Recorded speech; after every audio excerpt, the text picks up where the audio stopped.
Hi, everybody. I want to talk to you about the fourth and final two-page essay assignment for this class. It's an informal persuasion paper, and this is in some ways required by the new state law that has changed the name of our English course from what we've been teaching for 30-something years, English 1A, to English C1000. And part of that is to make sure that all of the first year English courses at all of the 106 community colleges and all the Cal State and all the University of California courses all align and kind of prepare students for the same thing.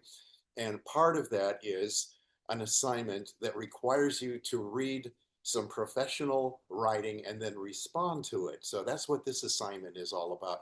Although I do have some other objectives. You'll notice in my prompt that I recommend you watch the program Writing Under Pressure. And that's because one of my main objectives in this assignment is to get you to succeed in classes beyond mine. In an 18-week or 12-week version of English 1A, we have all semester long to work on putting together a research paper, and then you get to classes beyond mine, and teachers will expect you to write an essay in an hour on an essay exam, or at least, make an assignment and have you come back to class 2 days later with a finished essay or a week later. That's definitely writing under pressure, but you can apply all the things that you've been learning in my class, thesis development and supporting your thesis with good evidence and learning how to blend quotes in with your own writer's voice. Now, in this assignment, we're going to be able to use a less formal academic voice, an informal persuasion voice. And we actually did have a program that compared informal persuasion and formal academic argument earlier in the semester. You can watch that if you skipped to see the difference, but they're very similar in many ways. Maybe an informal persuasion paper will use a little bit more ethical and sometimes even emotional appeal if you're blending ethical, logical, and emotional appeals. Maybe an informal paper will use, informal pronouns like, I or you or we or mine, which, pretty much that's really discouraged in formal writing. So it's a good exploration of that kind of writing because every once in a while a teacher will ask you to write in that style. Now, the topic is pretty interesting. This is the only assignment all semester long where I've asked you to write about a topic. Usually in my class, you get to pick your own topic, but because of the state law, I'm kind of required to do this kind of assignment. So I gave you 4 different essays to read about the difference between learning and grades. Do grades get in the way of learning?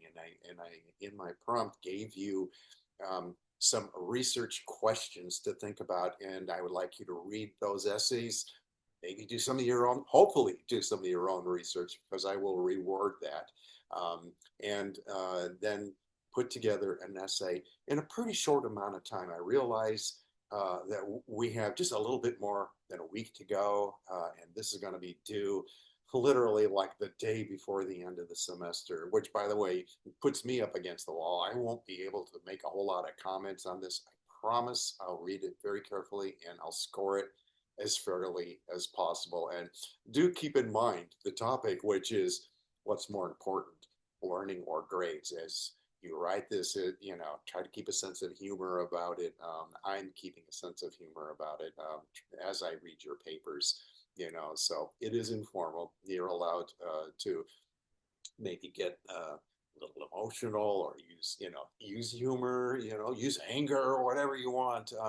This is kind of the emphasis in my evaluation is going to be on your process. And part of that process might be trying to teach you how to do well in courses beyond mine, right? And I hope that you realize that everything that I have been emphasizing all semester long, which includes never turn in a first draft, consider always working with the writing center as part of your process, always get feedback from somebody else, always revise and write a second draft before you turn it in to the teacher. In my class, I really try to emphasize the writing process and use that as part of my evaluation more than grading on a curve where, the vast majority of the people in the class earn a C.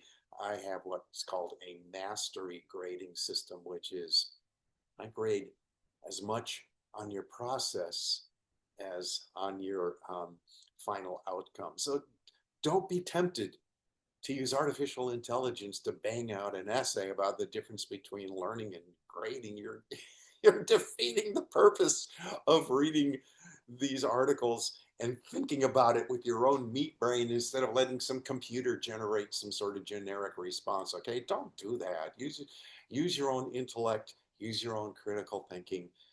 I will try to take the emphasis off of grading as I read this, and hopefully, well, you'll be thinking about that as you write the essay.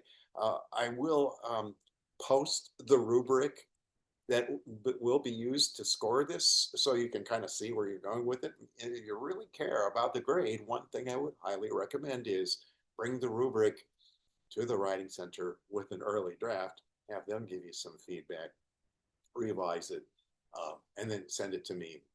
Hope for the best. All right. Have fun with it, okay? Don't think so much about the grade that you just lose all the joy in writing.